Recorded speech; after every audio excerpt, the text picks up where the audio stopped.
আসসালামু আলাইকুম। ICT HSC batch Narsingdi campus পেজের পক্ষ থেকে আবারও সবাইকে স্বাগতম জানিয়ে নতুন আরেকটি ক্লাস শুরু করতে যাচ্ছি। তো আজকের এই ক্লাসে আমি ডেসিমাল দশমিক সংখ্যা থেকে কিভাবে বাইনারি সংখ্যাতে রূপান্তর করতে হয় সেই অঙ্কটি আমরা সলিউশন করে দেখাবো। তো ধৈর্য সহকারে ভিডিওটি দেখতে থাকুন।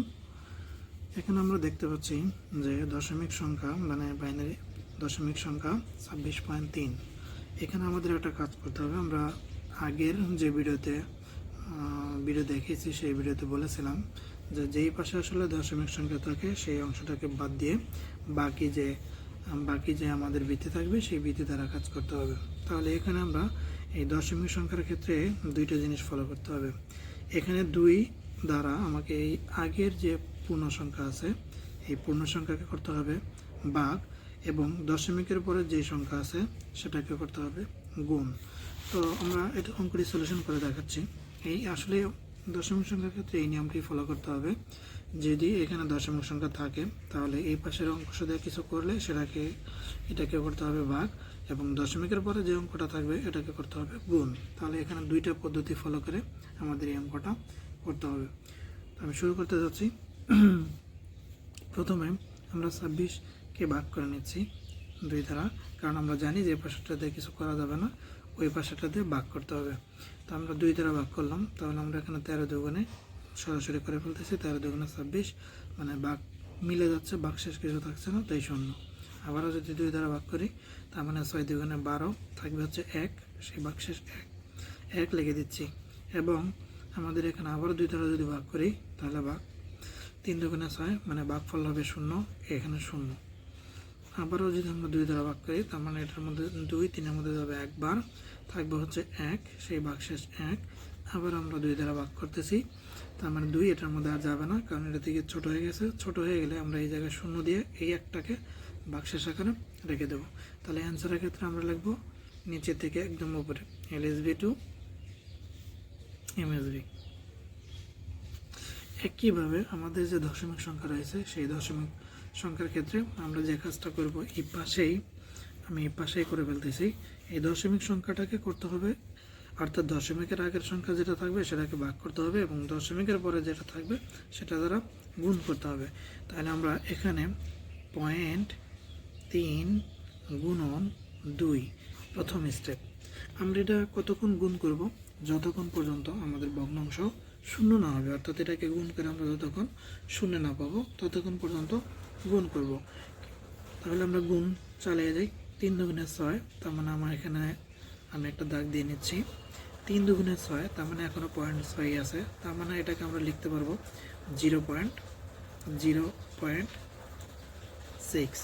তার মানে এটাকে গুণ করলে আসলে 0.6 হবে, কিন্তু আমার এখনও কোনো পূর্ণ সংখ্যা আসে নাই। তার মানে যেহেতু পূর্ণ সংখ্যা আসে নাই, তার আগে আমরা এটাকে 0 দিয়ে দেবো। একইভাবে এটাকে আবারও গুণ চালাবো। তো এটাকে আমরা যদি গুণ করি তাহলে 6 দুগুণ হবে 12। তাহলে 12, দেখেন এখানে দশমিক সংখ্যা ছিল একটা, আমি যখন 12 লিখবো তখন কিন্তু 1 এবং 2, তার মানে আমরা যদি পয়েন্ট লিখি 1 1 পয়েন্ট, এখানে 2। কেন? কারণ আমরা যদি এখানে দেখতেই পাচ্ছি যে পূর্ণ সংখ্যা আছে একটা, তো আমরা যদি এটাকে গুণ করি তাহলে গুণফল কিন্তু হবে এরকম 12। তো আমার তো পয়েন্ট ছিল 1 ঘর পরে, এই জন্য পয়েন্ট 1 ঘর পরে দিলে আসলে আমার এখানে রেজাল্ট দাঁড়াবে হচ্ছে 1.2। আমরা পূর্ণ সংখ্যাকে এখানে লিখে দিলাম 1.2।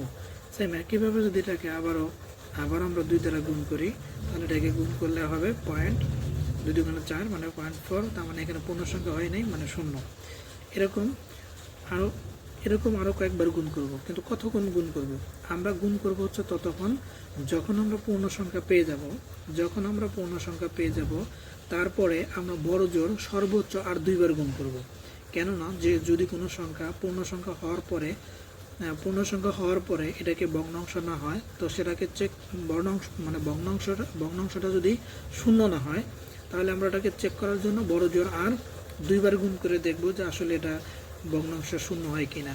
তো ভগ্নাংশ যদি 0 হয় তাহলে এটাকে বোঝাই যাবে 2 বার গুণ করলেই মিলে যাবে। আর যদি ভগ্নাংশ এটা কখনোই 0 না হয় তাহলে ওটা আপনি যত গুণই করতে থাকেন না কেন এরকম বারবার দশমিক সংখ্যা থেকেই যাবে।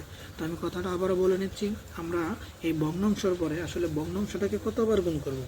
ভগ্নাংশটা ততক্ষণই গুণ করব যতক্ষণ পূর্ণ পূর্ণ সংখ্যা 1 না পাই, পূর্ণ সংখ্যা 1 না পাই। তো 1 পাওয়ার পরে আর কতবার গুণ করবো, এরকম দেখা যাবে যে আসতেই থাকবে, গুণ করব আর ভগ্নাংশ আসতেই থাকবে। তো এটা আসলে পূর্ণ সংখ্যা 1 পাওয়ার পরে এটাকে আর সর্বোচ্চ 2বার গুণ করবেন। গুণ করলে যদি ভগ্নাংশ শূন্য হবে, না হলে ওটার কখনোই মানে পূর্ণ সংখ্যা ওটার কখনোই শূন্য হবে না, মানে ভগ্নাংশ আর শূন্য হবে না। তো ভগ্নাংশ যদি শূন্য না হয় তাহলে আর করার দরকারও নাই। এই জন্য শর্ট একটা প্রসেস হচ্ছে, যখনই আমরা পূর্ণ সংখ্যা পেয়ে যাব তারপরে সর্বোচ্চ আর 2বার গুণ করব। গুণ করার পরে ভগ্নাংশ শূন্য হইলে হবে, না হলে ওটা আর করার দরকার নেই, মানে ওটা হচ্ছে আনলিমিটেড, এরকম হতেই থাকবে। তো আমরা এটাকে আর একবার গুণ করে দিচ্ছি 2, কারণ এই পূর্ণ সংখ্যা যেহেতু আমরা পাইছি এরপর আর 2বার গুণ করব। তো এটাকে গুণ করলাম, গুণ করলে হবে 0.8, তার মানে এখানে 0.8 আসবে, এখানে আবারও শূন্য। আবারও যদি এটাকে আমরা গুণ করি 2 দ্বারা, এটাকে আবারও যদি 2 দ্বারা গুণ করি, তার মানে এই গুণ হবে কত, 8 2 16। তার মানে এই পয়েন্ট কিন্তু আমাকে আসলে ছাড়তেছে না। 16 মানে হচ্ছে 1.6, তার মানে এখানে 1 আসবে, এখানে 6 আসবে, তার মানে এটা আনলিমিটেড। এরকমভাবে এটা আসলে পূর্ণ সংখ্যা শূন্য এটা হবে না। তো এটা শূন্য যদি না হয় তার মানে 1 ঘর 2 ঘর 3 ঘর আর করার প্রয়োজন নেই। তার মানে আমি পূর্ণ সংখ্যা পাওয়ার পরে কয়বার গুণ করছি, 1 বার 2 বার 3 বার। তার মানে এটা আমি যতবারই গুণ করবো এটা পূর্ণ সংখ্যা আসতেই থাকবে, তার মানে এটা আর গুণ করার প্রয়োজন নেই। তাহলে এই ক্ষেত্রে আমরা যখন পূর্ণ সংখ্যার ক্ষেত্রে সংখ্যা লিখি তখন নিচের থেকে যে উপর দিকে, আর যখন আমরা দশমিক সংখ্যার ক্ষেত্রে লিখবো তখন সেই ক্ষেত্রে বিষয়টা খেয়াল রাখতে হবে, সেটা উপর থেকে নিচের দিকে আসতে হবে। রেজাল্টটা লেখার সময় উপর থেকে নিচের দিকে আসতে হবে। তার মানে এটা হবে হচ্ছে এলএসবি, নিচের দিকে লিখতে হবে এমএসবি। এখন আমরা রেজাল্ট লেখার ক্ষেত্রে এখানে যদি আমরা সংখ্যাটা পাইছি 1 1 0 1 0, এই পূর্ণ সংখ্যাটা আগে লিখে নিচ্ছি, সমান সমান 1, এই 1, তার উপরে আছে 1, এই 1, এর উপরে আছে 0, তার উপরে আছে 1, তার উপরে আছে 0। তাহলে এখানে আমরা পূর্ণ সংখ্যাটা লিখছি।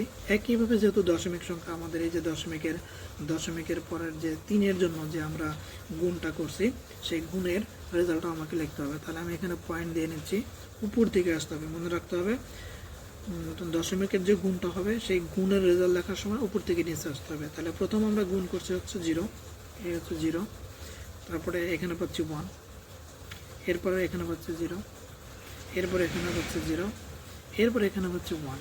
তার মানে এই পূর্ণ সংখ্যা এটা আসলে 0 হবেও না, মানে এভাবে চলতেই থাকবে। তার মানে এরপরে আপনি ডট ডট দিয়ে দিবেন আনসার, এই হচ্ছে 2। তাহলে এভাবে আপনি যে কোনো দশমিক সংখ্যা যদি থাকে ডেসিমালের ক্ষেত্রে সেটাকে কিভাবে বাইনারি রূপান্তর করতে হবে, হ্যাঁ, এরকম একটা সলিউশন আমি করে দিয়েছি। পরবর্তী ভিডিওতে আর একটা সলিউশন করে দেব যে আসলে এই ভগ্নাংশ থাকলে কিভাবে সেটাকে আমরা আর কতবার গুণ করব বা কোথায় গিয়ে থামতে হবে, সেই সম্পর্ক ভিডিও নিয়ে পরে আরেকটি ভিডিওতে আসতেছি। সেই পর্যন্ত ভিডিও দেখার জন্য সবাইকে অনুরোধ জানিয়ে এই ভিডিওটি শেষ করছি। আল্লাহ হাফেজ।